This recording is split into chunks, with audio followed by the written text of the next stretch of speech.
At this point, let's book Stephen A. and LeBron James for WrestleMania 41. This is a business.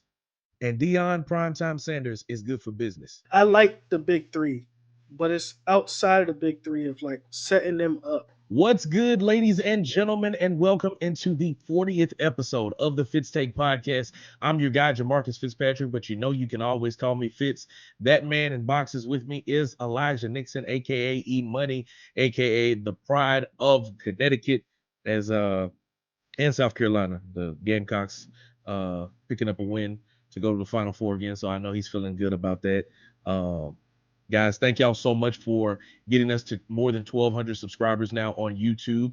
If you're not a subscriber and this is your first time on the channel, please hit the bell down below and subscribe. Also, you can follow us wherever you get your podcast from. That's Apple, Spotify, iHeartRadio, and Amazon Music.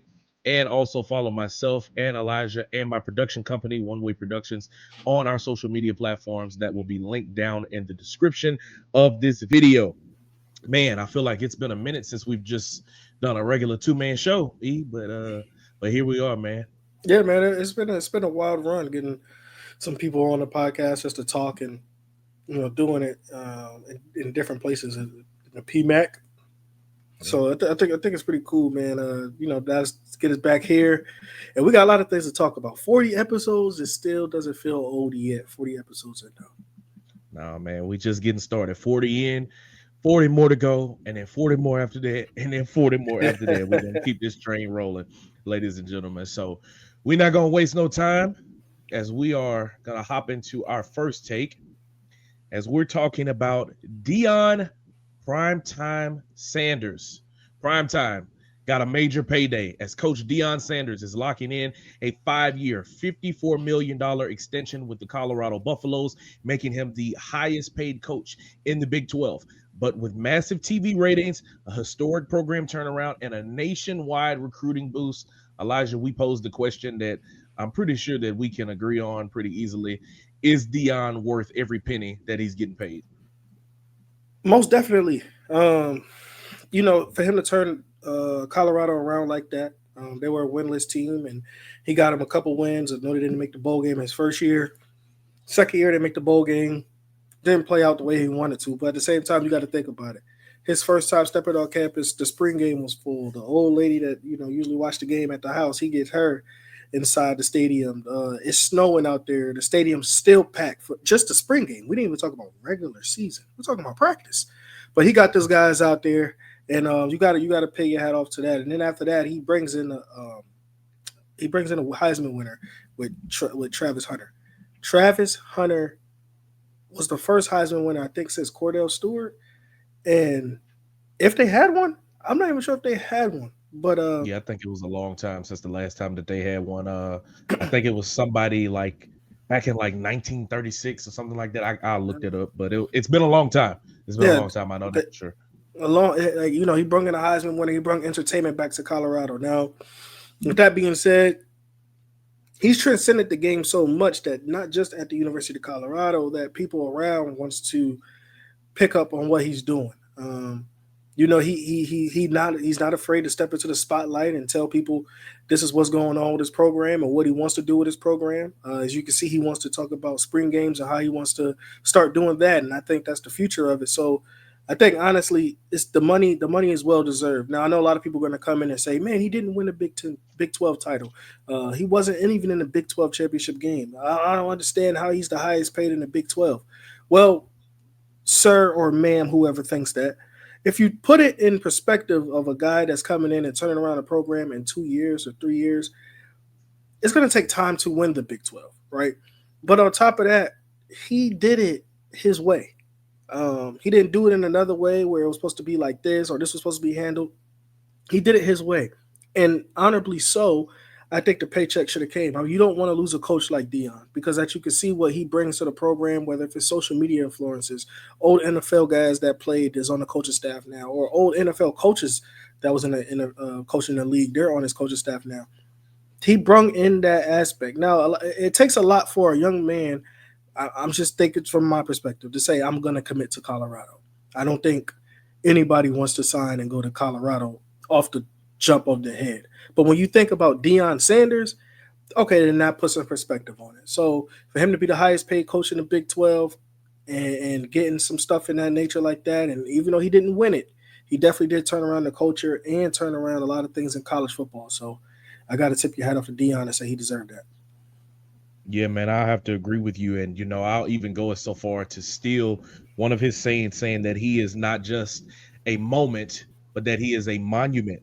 Um, I'm looking at this ESPN article about his extension, and it says that the university cited that he had more of an impact on the applications. They increased by 20%, including an 18% increase in applications from out of state applicants.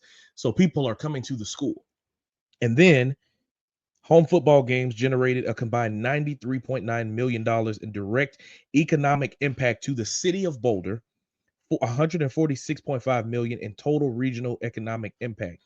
So, and when it comes to business, what I've learned is that you want to have more assets than you have liabilities, because liabilities take money out of your pocket, assets put money into your pocket. You want to invest in getting assets, right?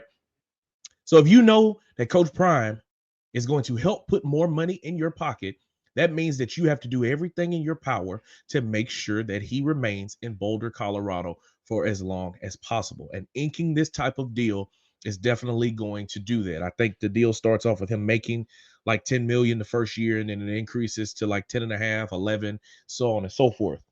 But that's the number one thing, is that Deion Sanders is good for business. He affects the bottom line because of how he can promote games, how he can bring in talented recruits, and it's prime time.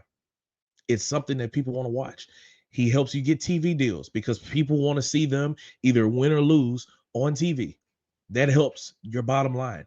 But then on top of that, he comes in and he changes your culture around. 2 seasons ago, you were 1-11.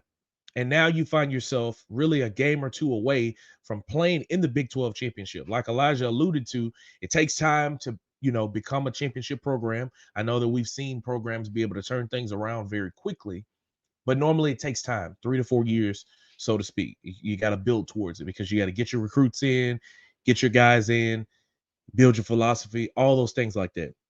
But for him to be 1 to 2 games away from winning and getting an opportunity to be in the Big 12 championship says a lot. You get to the bowl game, you don't win it, but you get to a bowl game, something you haven't done in a while. You bring Travis Hunter in. You bring Shedeur Sanders in, who's probably going to be a top 5 pick. You bring in Travis Hunter, who's going to be a top 5 pick. You absolutely change the culture around Boulder, Colorado, and the expectations that you have. Now, with all that in mind, expectations, or when you start winning, that brings about more expectations, because when people see a good product, they expect to see it again. It's like, oh, you can win. All right, I'm gonna pay these season tickets, but you better win while I'm doing it. And that does create pressure, but that ain't nothing to Coach Prime, because pressure does one of two things: it busts pipes or it creates diamonds. And we know that Coach Prime has been one to pop his collar when it comes to stunting with diamonds. That's for sure. So congratulations to Coach Prime on getting his huge payday that he so rightfully deserved. Um, and he'll be there in Boulder. This extension at least gets him there through 2029. And then, obviously the recruits that he brought in, Julian Lewis, who I think is already on campus there in spring practice. And I know he's not done. He has Marshall Falk there on the coaching staff. Warren Sapp is there on the coaching staff. So it has guys that have NFL level experience, Hall of Fame level experience, and it's only just going to continue to keep going up from there. So with that, guys, let's jump into take number 2, and we are talking women's college basketball. I know y'all probably thought we were going to skip over that, but we'll hop into it, as the first half of the women's Final Four is set for the first time in school history. UCLA is among that group, beating LSU 72-65. Gabriela Jaquez led the Bruins with 18 points, while Tamia Gardner, I believe is her name. Yeah, Tamia Gardner added 15 off the bench as Lauren Betts got into foul trouble early, and her teammates had to step up. Meanwhile, South Carolina held on to a late victory, beating Duke 54-50, and they head to their fifth straight Final Four, excuse me. Chloe Kitts and Sonia Fagan combined for 26 in the win. And so now we have two teams in the Final Four. We have two more matchups to go, as that will happen on today as this episode is airing. But as of us recording it on Sunday at about 7 o'clock, these are the only two teams that have made it in the mix. So, Elijah, we'll start with South Carolina. What did you like about this game? And do you feel like this was just another way that the Gamecocks did what they were supposed to do, or did Duke really squander away an opportunity that they had? Before I even get into it, what Duke did wrong, I'm just going to say South Carolina. I'm going to give them their flowers because all year you got to deal with people's best punch. When you're the best team that repeating as champions, they want to give you their best punch. I'm sorry, they won last year, but they want to get back to the mountaintop. So, with that being said, Kits, when the moment was the biggest, when the lights was the brightest, she hit that screen and roll, came her down and hit that layup to I think take the lead to 2. That showed you that hey, she's built for moments like this. South Carolina as a team is built for moments like this. I think with their slow starts, it's kind of shaky. It's kind of scary because they did the same thing against North Carolina State on Friday. Had a slow start against who I think was a better team against Duke today, and but they pulled it out.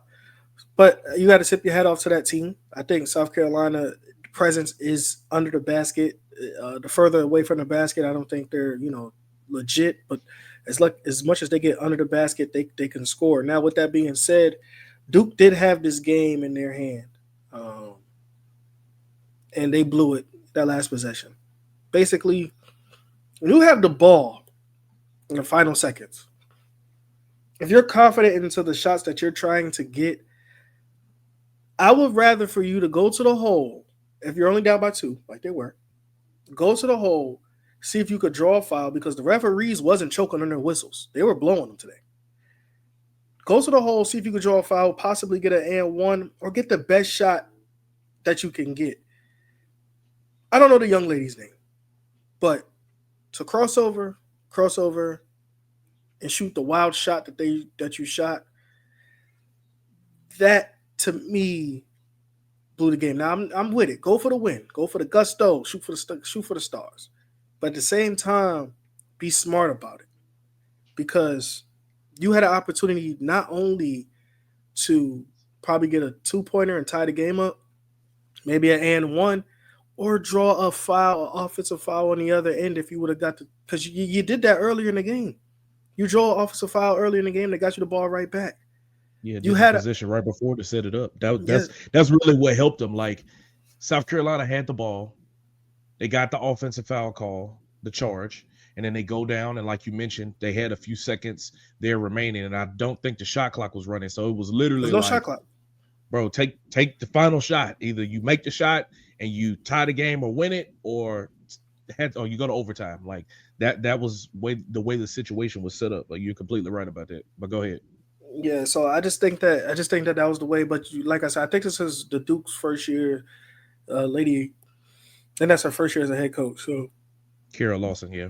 Carol Lawson, first year as a head coach at the University of Duke. So I mean, like you still could go on, and it's going to be many more years and many more chances you will get to play top tier teams if you're not the top tier team, to see if you could win in those moments because those moments do hurt. But again, for Duke.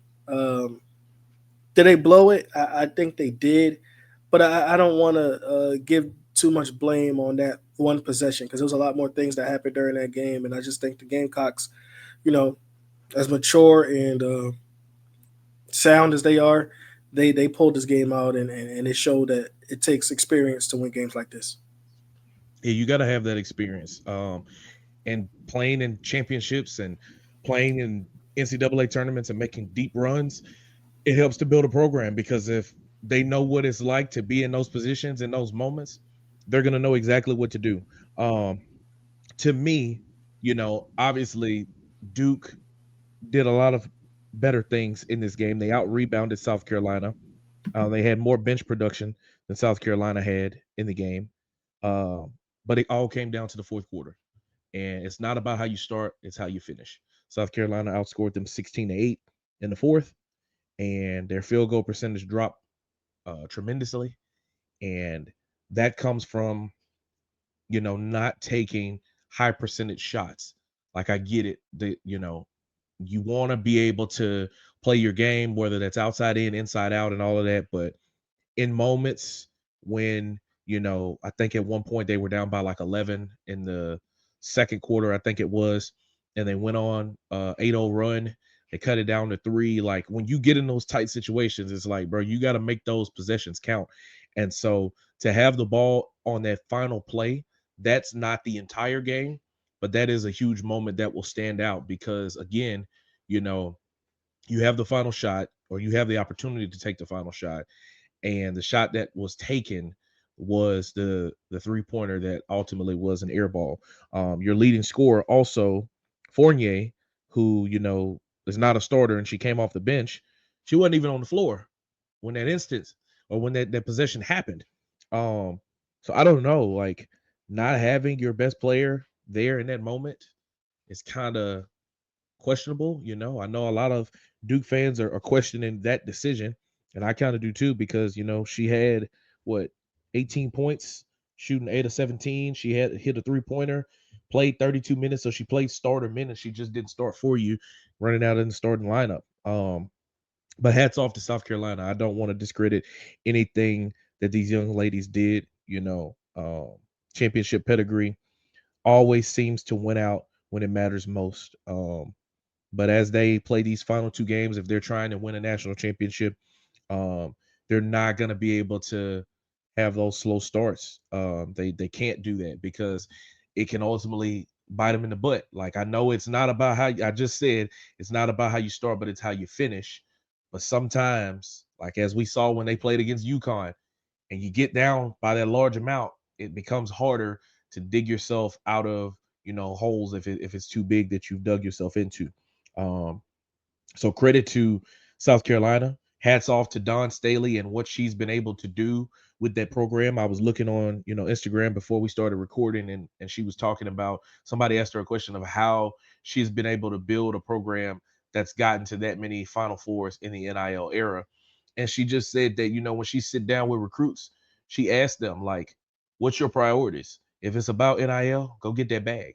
But she's not concerned about getting players that only want the money. Like, she wants people that want to compete, that want to win championships, and that want to play for South Carolina. NIL and making money and collectives and rev share, that is a part of the game. But for her to be as constant as she's been, as consistent as she's been, it's just a tip of the cap to somebody like her, that when she got there some almost 20 years ago, South Carolina wasn't hooping like this as a program. So for her to make them a staple, like, you almost expect, if any team gonna make it to be one of the Final Four, South Carolina is probably going to be one of them. And once again, they find themselves in that number. So kudos to that group for getting it done.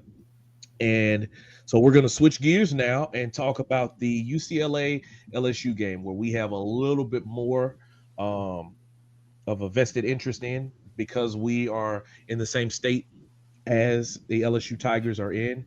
And man, it's a lot that goes into this. UCLA has Lauren Betts, and she is a monster at 6'7". Like, she gonna bag you all the way down underneath the goal, and when she catch the ball, she going with her move, and she's trying to go up. But LSU found a way to get her in early foul trouble and sat her on the bench, but they weren't able to truly capitalize on that. So Elijah, let's dive into it. What was your takeaways from the UCLA and LSU game? My lady who could shoot, what's her name? How do you say her name properly? Talking about Garner, or which Gardner. one? That's right. Gardner, yeah. Gardner looked like Stephen Curry. Gardner at one point, I don't know if she finished the game at this, but I know she was 5 for 7 from 3, so she had 15 points, and at one point that was all of her points, and that's my take on it. Betts, Betts takes so much attention. You got to think about it. You're switching people on her, and no matter who you got on her, you have to send help, and that leaves somebody open for an open shot, whether if they step in and take a long two or the three. And it was just going down for Gardner. For LSU, they got up to a slow start that we just talked about. South Carolina the same way how they got up to. Michaela Williams started off 0 for 4. Anissa started off 0 for 4 with I think one turnover, but she finished the half 4 for 9. But and I think Flage took a little bit longer to get things going. I like the big three, but it's outside of the big three of like setting them up. How can we get them in the game consistently? And I know not Dawn. I'm sorry, Kim Mulkey, basically, she took Poa out for Wilson, and Wilson's job was to set the offense. I think Wilson went like 0 for 7 or 1 for 6. I want to say. Um, Shade Wilson, she only took one shot. She was 0 for 1. It was a three-pointer that she took early in the game. You're right. Last year, Poa was not a starter. She did play 11 minutes. She gave you 3 points off the bench, but she didn't start. I think that was the first time in a good little minute that she's not been a starting point guard there. so it's just somebody to set that offense. But again, for LSU, now it's just a time to see what you can do when it comes in next year. But for UCLA, you got to tip your hat off to it. Betts played the game that she knows how to play, just pin somebody down and try to draw a double and kick it back out. And hopefully the Bruins make a shot, because in the second quarter, she wasn't in the ball game at all. And LSU still defensively, I don't know what happened. Like, you got the, how can I say this? You got the matchups that you wanted in the second quarter, but it still didn't flow your way for a little bit. But hey, man, if you're the Tigers, all you could do is just now you got to rinse and go on, because at the end of the day, you can't change the outcome. UCLA played a good game, and just the big three wasn't enough. I know that they turn over the ball a lot today as the collective unit, but it just wasn't enough today. Yeah, it wasn't. And before I get into anything, shout out to Anissa Morrow for an incredible career. Sure. Her 2 seasons at LSU will go down in the history books as one of the greats. Like, she might not get a statue like Simone did, but man, she didn't win the championship like Angel Reese did, but she is right up there with one of the greatest LSU women's basketball players to ever do it. There was a report out that she broke her nose in the game, but then she came back in post game in the presser and refuted that, saying like, no, I didn't break my nose, but I took a big shot. I guess they just wanted to dramatize it a little bit more, but she did not break her nose. But when I look at this game, I think that it can be pointed to. I'm kind of like Pastor Chad Nora there, progressive. Shout out to him. 3 main points. 3 points. LSU turned the ball over a lot, and most of their turnovers came from the big three. You can't win games when you're turning the ball over, and they know this. And it's even worse when your best players are the ones turning it over. I think at one point, Michaela Williams had like 4 or 5 turnovers, and it wasn't shooting well early on. And then so if it's 15 turnovers, the big three had 13 of them. That hurts a lot, because if most of your production is coming from that group, and they're also turning it over, that means that when you're talking about plus and minus of which way they're swaying the game, like it's kind of not helping. Like, they're not scoring and they're giving them extra possessions. It's not helping them. So turnovers hurt them tremendously, because it took away possessions that they would have had if they would have had the ball. The second thing is the second quarter, right? Lauren Betts gets 2 fouls there in the first, which, I thought that she would at least came back in for a few minutes there in the second, but she didn't play any of the second quarter at all. And when you think about that, if a defensive presence in the paint is not on the floor, you would think that you would want to attack the basket. But I felt like LSU was taking a lot of jump shots. They were taking a lot of shots early in the shot clock. Like, I think it's like 30 seconds or 20 some seconds there on the shot clock. I can't remember off my head, because it differs between men and women. But early in the shot clock, They come down. It might be one or two people that touch the ball and they take a shot. Like I get that their game is to play with a quick pace, but when you're struggling, it's like, hey, let's take some time. Let's run a set. Okay, let's get a shot for Flage to take. Let's get a shot for Michaela to take. Let's set it up to where Anissa gets going down in the post and then flow from there. And then the last thing was just that they didn't have enough production from their bench. You know, LSU only had 6 points from the bench. Poa coming off the bench hit 1 3-pointer. Jersey Wolfenberg came in and hit a layup, and Kaylin Gilbert hit a free throw. That was it. You brought in Aaliyah Del Rosario for a minute. She came back out. You brought in Miracle Shepherd, which I didn't even realize that you brought her in, and she took a shot. And then Jada got in some last few seconds.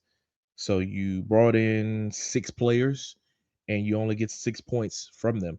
Meanwhile, on the other side, UCLA, Gardner comes off the bench with which ironically enough, the game before, she didn't take a shot, nor did she have any points. So no free throws. Shorty was out there doing straight cardio. She comes into this game. She goes 5 of 8 from 3. All of her points coming from beyond the arc. She scores 15 points. So you get 15 from her. You get 6 from Barker, and then 1 from Arnasalo, I think it is. How do you pronounce it?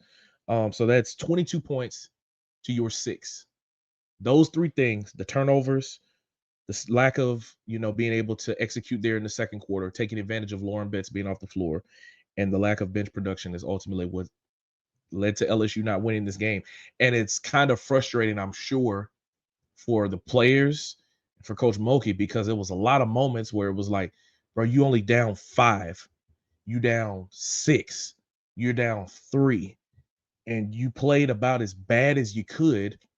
You had about as slow of a start as you could, and you were right there. And UCLA had a lot of moments where they throw it down to Lauren Betts. Samaya Smith, credit to her. It was a lot of moments where she's battling. Lauren Betts tries to go and make a move. She swats the ball out of her hand. You get the possession, and you can't go and execute to get a bucket, or you can't put yourself in position to get a high percentage shot on the other end. That hurts, and it's frustrating.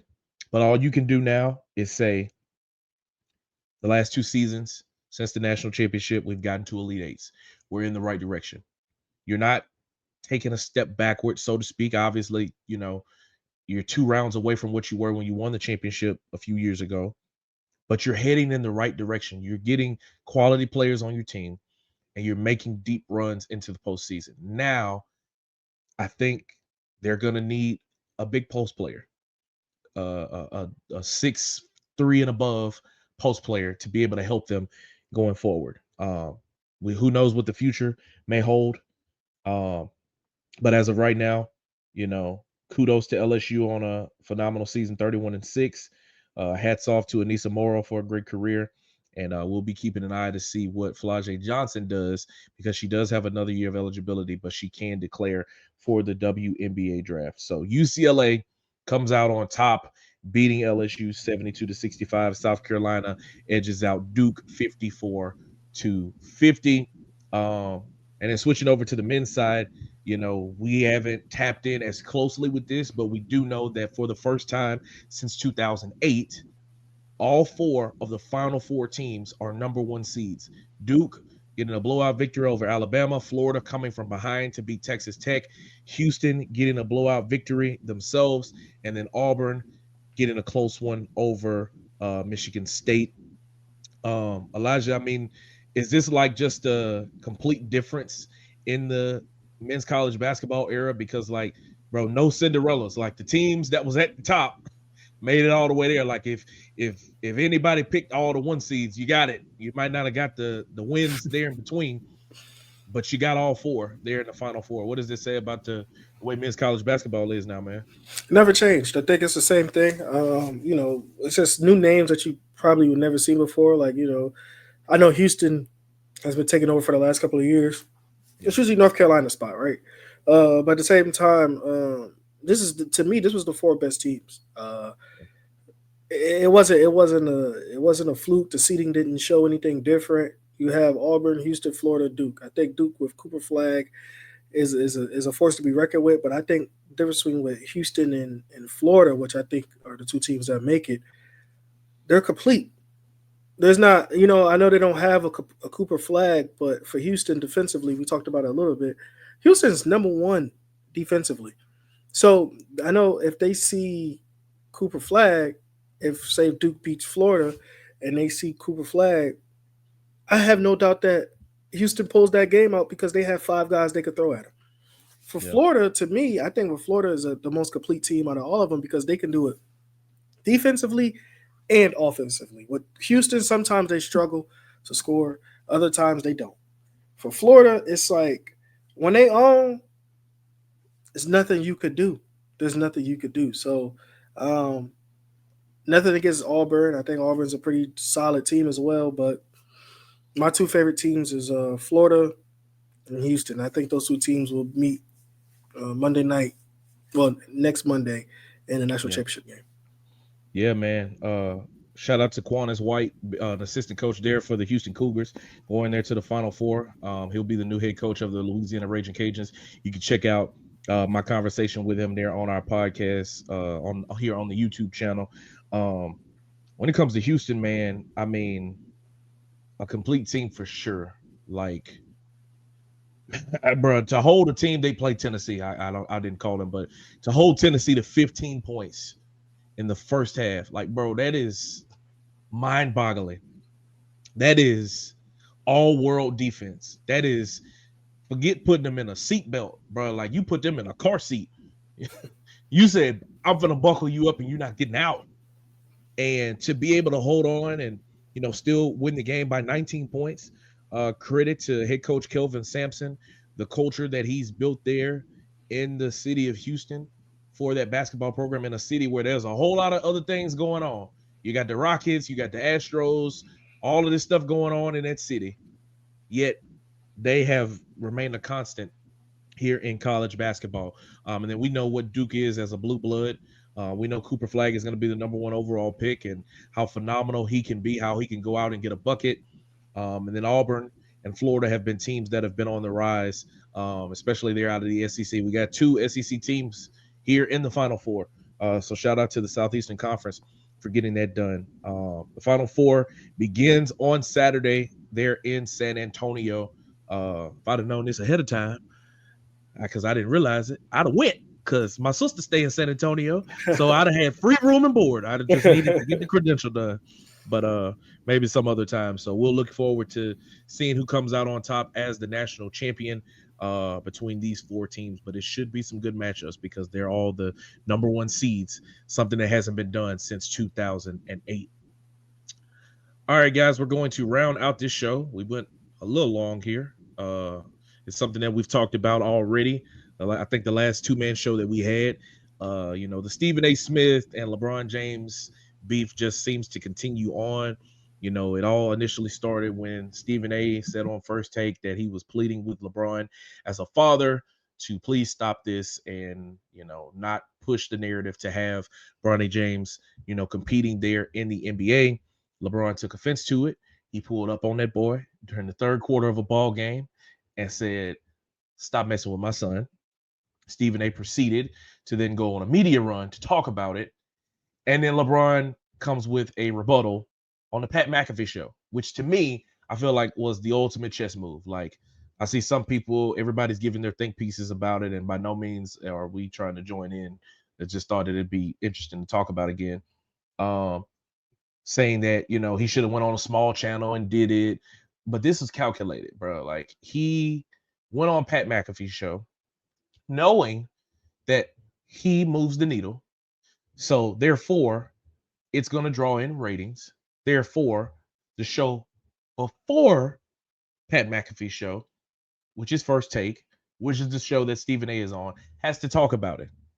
So, and Stephen A. made a comment saying that after LeBron is retired, that he won't talk about him very much. Brother, listen, we're far removed from Michael Jordan's playing days, and they still talking about him. The man still has a chokehold on the culture because of the shoes that he has put out there. He's still being talked about for what he's done. There's no way that LeBron James is not going to be talked about some years after.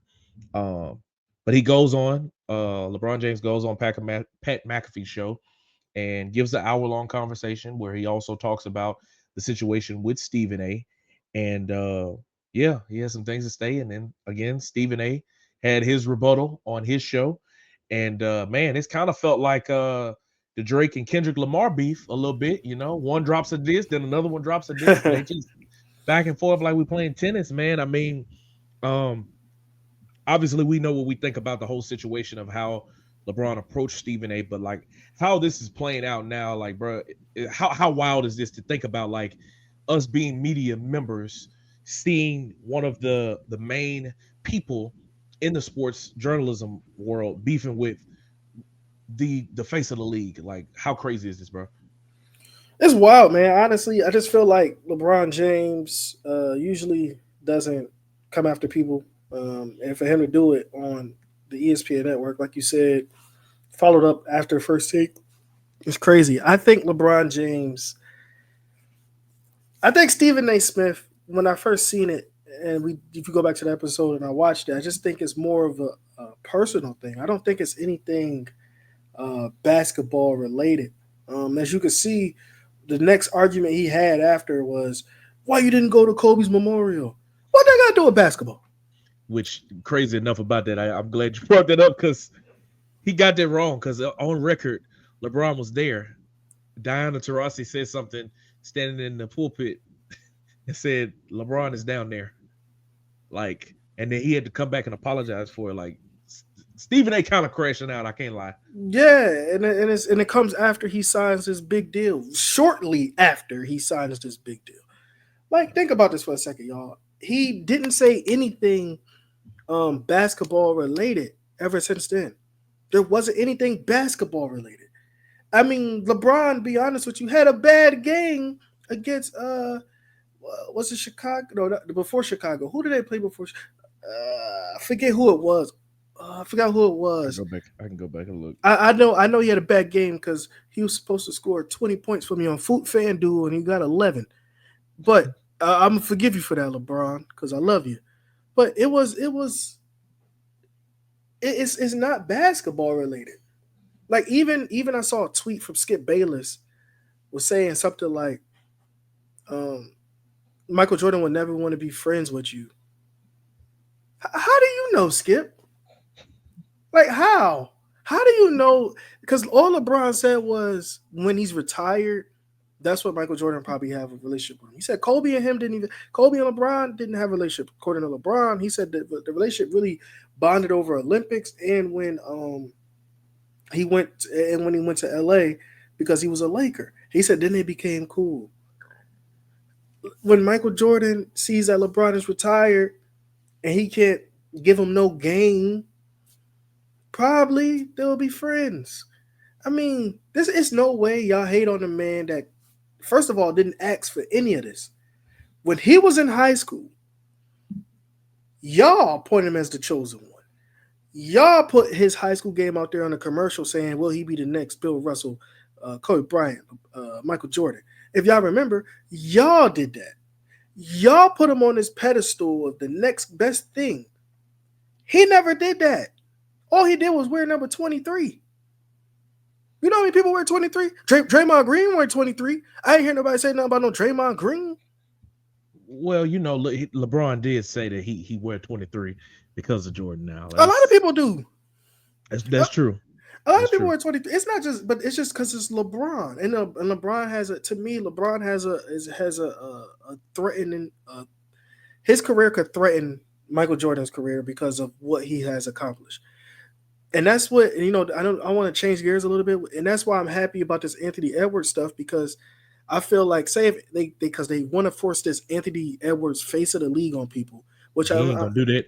You don't want to do that. But the thing about it is say if he go out and win 2 or 3 championships, if he win a 3-peat, he do a 3-peat. The media gonna say, oh, he's Michael. The next thing Stephen A. gonna say is he's not Michael Jordan because he didn't get 6. Y'all put that out there. Y'all the one that compared him to Michael. He never said he was Michael Jordan. That's the part that killed me. So with this thing with LeBron, You can have a debate all you want to till you blue in the face. Who's better? Who could do this better? Who had less time? He had more time. Debate that. But when it comes to stuff that's off the court and you saying Michael Jordan is better because of, I don't know, a mindset. Well, yeah, I didn't remember. Michael Jordan was puffing cigars and leaving for golf before games too. Hey man, this stuff reminds me of the WWE, bro. They cutting promos right now. At this point, let's book Stephen A. and LeBron James for WrestleMania 41. Put it as like the opening match on night 2 or something like that. It'll be perfect because you can make a promo. You can cut all this stuff and make a promo out of it. I promise you. Right. And it would do amazingly. Like this is insane. I to think about this again as a media member myself. To be beefing with a player.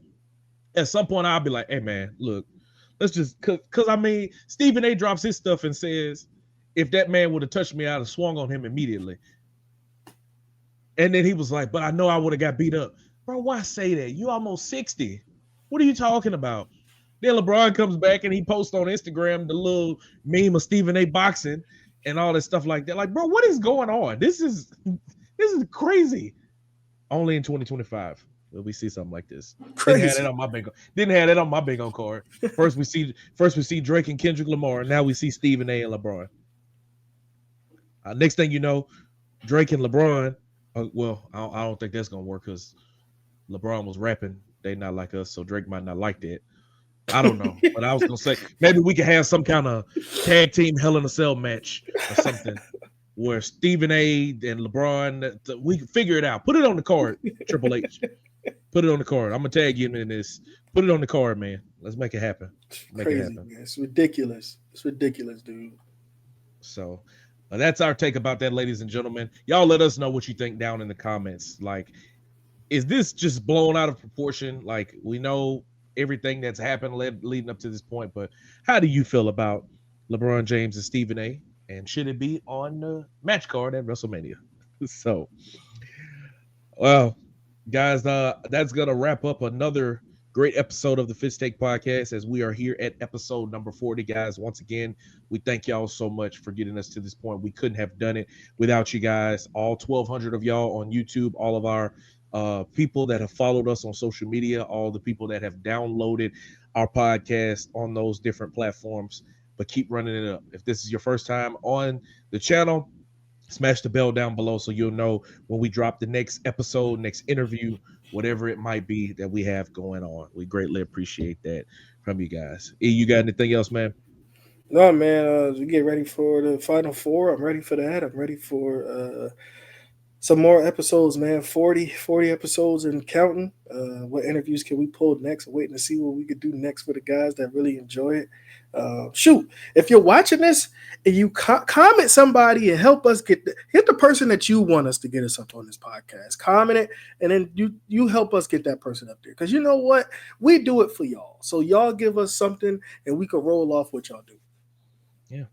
I like it. I like it. Let us know. Let us know what y'all want to see. We supply and demand. We are men of the people. So with that, ladies and gentlemen, we're going to sign out of this episode. For Elijah Nixon, I'm Jamarcus Fitzpatrick. We'll see you guys next time.